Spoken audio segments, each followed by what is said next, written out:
Agora a gente vai falar sobre mais um Kage no universo de Naruto, mais especificamente o Raikage mais poderoso no universo de Naruto. E sim, esse daí foi aclamado como o Raikage mais poderoso em praticamente tudo, o Raikage OP, velho. Também é aclamado como defesa absoluta, porque ninguém conseguia penetrar na defesa de relâmpago desse Raikage.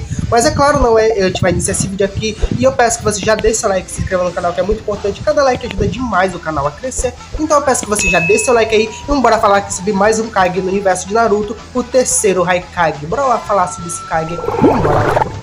Sandaime nasceu na época dos Estados Combatentes, no finalzinho da época dos Estados Combatentes, e é claro, ele não participou dessa guerra toda, mesmo sendo o Raikage mais poderoso de todos, ele não participou. Porém, isso não significa, afinal de contas, desde a sua infância ele pertenceu durante a primeira e durante a segunda grande guerra de Naruto. Ele foi provavelmente o discípulo do segundo A, e ele meio que tinha ali um certo vínculo de clã com ele, já que ele provavelmente, por ser incrivelmente poderoso, não é? Já que desde pequeno ele demonstrou ter uma força avassaladora, ele foi escolhido como discípulo do segundo A para sucedê-lo, sem falar que ele provavelmente era um prodígio desde a sua época.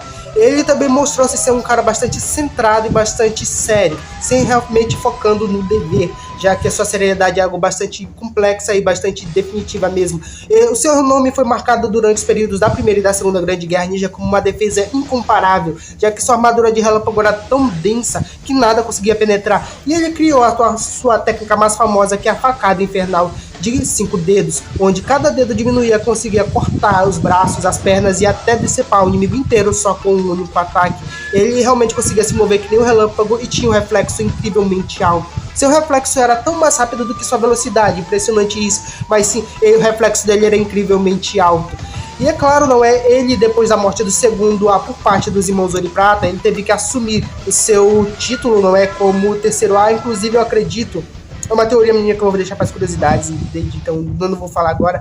Mas ele assumiu como papel de terceiro A, velho. Afinal de contas, ele era o mais adequado para assumir, já que ele era provavelmente o discípulo do segundo A. E ele assumiu em períodos de guerra, velho.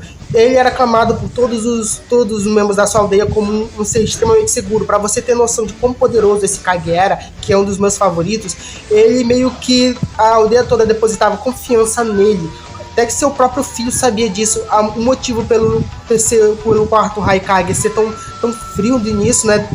Ir atrás de outros donjutsus, prender o Hashibi dentro da aldeia da nuvem, foi pela morte do terceiro A, velho. Isso por quê? Porque quando o terceiro A morreu pelas mãos de vários ninjas, não é que eu já vou explicar daqui a pouco, o quarto A não soube o que fazer. Ele simplesmente sabia, eu não tenho a força adequada para proteger a aldeia como meu pai tinha, então eu vou fazer tudo que eu puder aqui. Nesse caso, ele acabou prendendo o Killer Bee dentro da aldeia, foi atrás de outros ninjutsus para tentar colocar a aldeia mais poderosa, né, tornar a aldeia mais poderosa. Isso porque ele sabia que ele não tinha uma força adequada que seu pai tinha durante os períodos de guerra.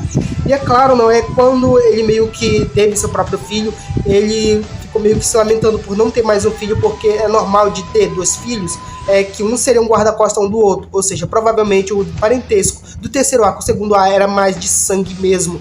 E como ele só teve um filho, não é? Que no caso era o quarto A, ele teve que passar por uma seleção para escolher alguém que substituiria, que tinha uma força similar ali com o quarto A. E é claro, entre muitos deles foi escolhido o Killer Bee. O Killer Bee foi escolhido como guarda-costas do quarto A, assim como o terceiro A foi escolhido como guarda-costas do segundo A. E é claro, não é? Quando o segundo A morreu, que ele meio que, eu acredito que ele, por ser tão responsável que ele se sentia, não, ser incrivelmente responsável pelos seus deveres, acredito que foi um choque muito enorme para o terceiro A, velho. Imagina só você estar ali tentando proteger alguém que você deveria proteger, e no caso ele acabou falhando, onde o segundo A eventualmente acabou morrendo. E é claro, isso deve ser um choque enorme para o terceiro A, em que simplesmente o seu guarda-costas não conseguiu proteger a quem ele deveria. Isso deveria também ser marcado muito na história do terceiro A com relação ao dever. E é claro, ele teve seus períodos marcados pelo período de guerra. O seu mandato inteiro foi durante as guerras. E ali, né, entre a terceira grande guerra de Naruto, o seu pelotão ficou cercado por vários shinobis. Mais de 1000 shinobis. Então dava para se presumir que era uma aliança entre duas aldeias contra a aldeia da nuvem. E é claro, não é como aquele pelotão estava todo cercado, o terceiro A fez algo que todos os Kages fariam, não é? todos os Kages fizeram praticamente, morrer pela sua aldeia. Ele ficou lutando durante 3 dias e 3 noites no local onde não deixou nenhum dos 1000 ninjas passarem. É claro, né, ele morreu durante esses 3 dias, mas ninguém conseguiu acertá-lo. Ele morreu só pelo cansaço mesmo. Literalmente eles conseguiram cansar ele, né, tanto porque já era um ser de idade, eles conseguiram cansar ele ao ponto dele meio que acabar morrendo por exaustão. Mas ele fez literalmente como uma barreira ali para deixar ninguém passar e deixar seu pelotão fugir para a aldeia da nuvem. E assim foi aclamado o quarto A como o quarto mais poderoso, mas é claro, né, entre os Haikages todos, o mais poderoso é o terceiro Haikage. Vale se destacar que o seu discípulo, junto com o seu filho, era o Darui, que não pertence à família do Zai, velho. Impressionante que ele quebrou esse laço com os discípulos que só pertenciam ao clã do Zai. Agora era o Darui, que não pertencia. Isso é por um motivo bem especial. Darui possuiu o Relâmpago Negro, que é algo que provavelmente poucos ninjas conseguem fazer. Ele criou o Relâmpago Negro. E até então, por uma seleção, para saber quem é que conseguiria, né, ele provavelmente testou entre os membros do Zai e nenhum deles conseguiu criar o Relâmpago Negro. Então o Darui conseguiu, né? Ele passou a aldeia e o Darui conseguiu utilizar esse Relâmpago Negro. E assim ele passou o seu Darui, o seu guarda-costas e seu discípulo para aprender essa técnica que ele mesmo criou, velho. Ele criou o Relâmpago Negro. E assim ele recebeu o Darui, recebeu o brasão do terceiro A aqui no braço. E é claro, né? A gente vai falar sobre as suas habilidades. E é claro, né, ele era um Kage incrivelmente poderoso, o Haikage mais poderoso do universo do Naruto. Vamos falar aqui sobre suas habilidades. Ele tinha o estilo fogo, estilo raio e estilo terra, embora só o elemento relâmpago foi demonstrado, mas ele possuía esses 3 elementos de chakra. E ele também possuía, provavelmente era um predominador das habilidades de estilo relâmpago na sua época. Ele tinha o deslocamento instantâneo no relâmpago, exatamente isso, como todos os Haikages mostrados. Ele também conseguia se locomover numa velocidade tão alta que era literalmente instantânea, velho, acima de qualquer velocidade instantânea de qualquer nação. A técnica de deslocamento instantâneo da aldeia da nuvem é realmente muito veloz mesmo, maior do que qualquer outra técnica de deslocamento. Facada infernal. Essa é a técnica mais letal, velho. Uma facada infernal de 5 dedos, de 4 dedos, até de 1 dedo, que é a sua técnica mais poderosa, que simplesmente consegue destruir o inimigo. Para você ter noção, ela consegue tanto cortar o inimigo quanto perfurá-lo e assim sacar os 2 braços e as 2 pernas e acabar matando ele, dependendo do ataque, velho. A lança de 1 dedo é a sua técnica mais poderosa.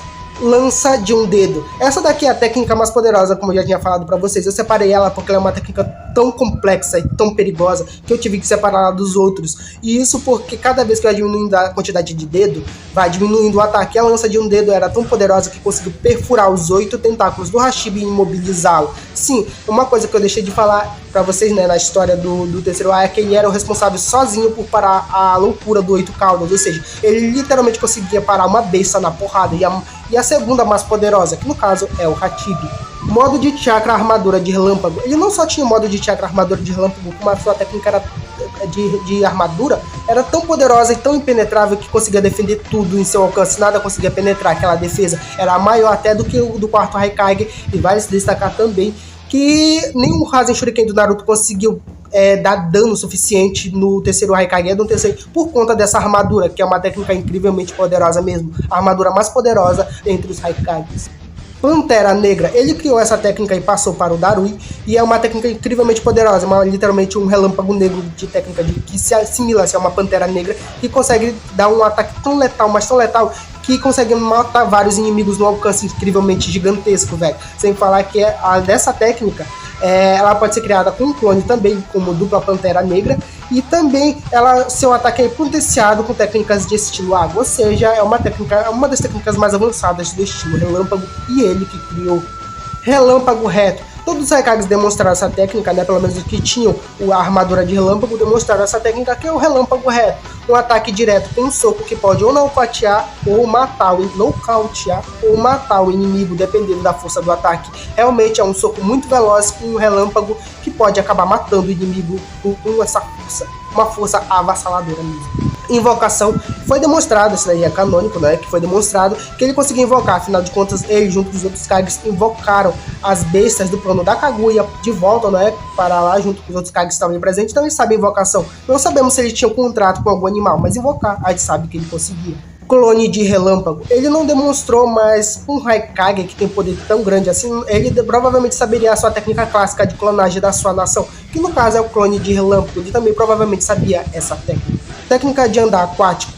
Como um ninja, não é como um Kage que conseguiu chegar até um Kage, não é possível que ele não saiba a técnica de andar aquático. Provavelmente, não é, se você sabe disso, é que a aldeia da nuvem é cercada por montanhas e cachoeiras e grandes lagos, então provavelmente ele sabia a técnica de andar aquático. Lariat. Assim como todos os Raikages era passado Lariat para ser guarda-costas, o terceiro era guarda-costas do segundo A, então provavelmente ele sabia a técnica do Lariat que ele fazia provavelmente com o segundo A, que era um Lariat como qualquer outro, né, incrivelmente letal, que era uma velocidade tão alta que sacava a cabeça dos inimigos. E ele provavelmente fazia isso com o segundo A, já que ele era o guarda-costas do segundo A. E anteriormente, ele não era o A, mas sim o B, o guarda-costas do segundo A, no caso.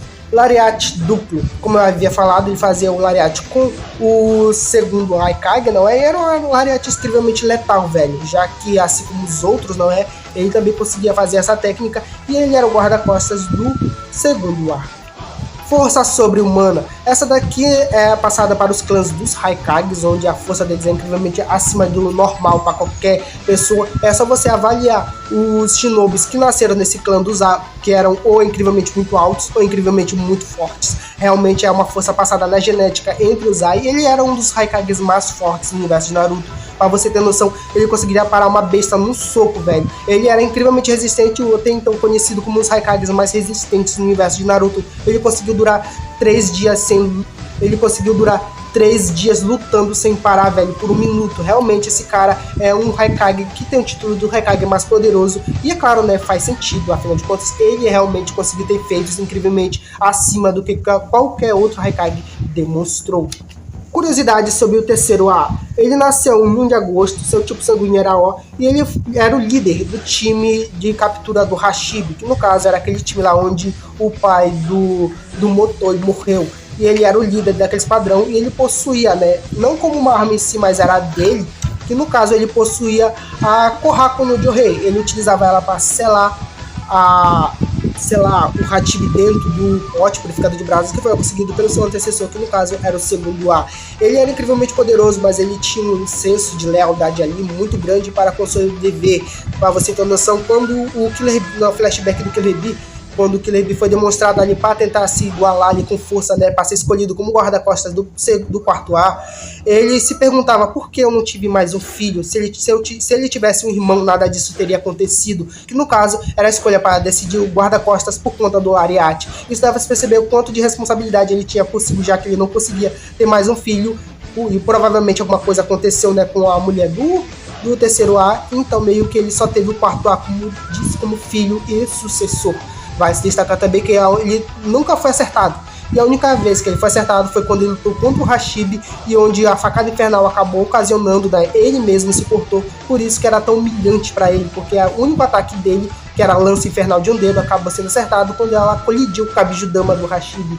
E era um ataque muito, foi um fato muito ofensivo, né, pro terceiro. E isso porque foi um ataque dele próprio, não foi nem o Hashibi que acertou ele, foi ele próprio que se acertou. E ele acabou sendo nocauteado pelo próprio ataque. Ninguém conseguiu fazer um feito desse, embora seja algo que ele poderia se orgulhar, já que era o único que poderia abatê-lo seria ele próprio.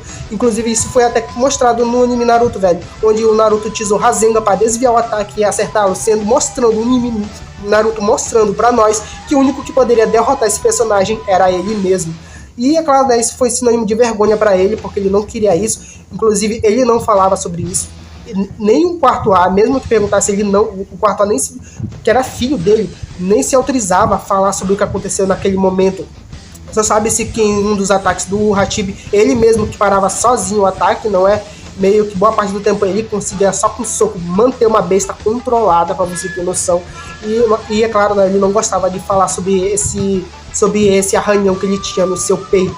É claro, ele também foi um dos Haikage mais poderoso pelos seus feitos. Sim, ele tinha um feito muito grande e seu reflexo em batalha era mais alto do que a sua velocidade. Sim, ele conseguia ver coisas mais rápido, mas claro, seu corpo não conseguia acompanhar, mesmo ele se movendo numa velocidade de relâmpago. Para você ter noção com força esse Haikage tinha. Ele retém o título de Haikage mais poderoso no universo Naruto e é claro, ele também era um professor, já que ele gostava de ensinar e de criar técnicas.